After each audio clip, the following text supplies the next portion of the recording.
இன்றைக்கு ஸ்டாலின் சொல்றாரு எடப்பாடி பழனிசாமி திண்ணையில படுத்திருந்து முதலமைச்சர் ஆயிட்டாருன்னு. திரு ஸ்டாலின் அவர்களே, நீங்க மட்டும் திரு கருணாநிதி குடும்பத்தில் பிறகுனா கவுன்சிலர் கூட ஆக முடியாது. ஆக முடியுமா?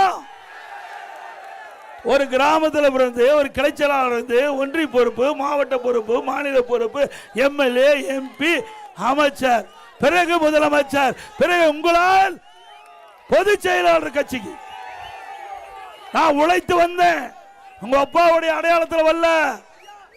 ஸ்டாலின் அவர்களே, உங்க அப்பாவுடைய அடையாளத்தை தான் நீங்க பெற்றுக்கிறீங்க. எப்பொழுது பார்த்தாலும் ஸ்டாலின் பேசுவார். நான் யார் தெரியுமா? முத்துவேல் கருணாநிதியுடைய மகன் திரு ஸ்டாலின். அப்படி சொல்லத்தான் ஸ்டாலினே தெரியுது. ஐயா அப்பா பேரை சொன்னாதான் ஸ்டாலின் யாருன்னு தெரியுது. திரு ஸ்டாலின் நாங்க அப்படி அல்ல. எடப்பாடி பழனிசாமி தமிழ்நாடு முழுவதும் தெரியுது. இங்கே அண்ணா திமுக உழைப்பு இருக்கு. உழைப்பவர்களுக்கு இடம் உண்டு, மக்களுக்கு உழைக்கின்றவர்களுக்கு இடம் உண்டு. இது ஜனநாயகம் உள்ள ஒரு கட்சி அண்ணா திமுக கட்சி.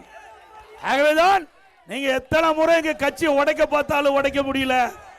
உடைக்க முடிஞ்சுதா?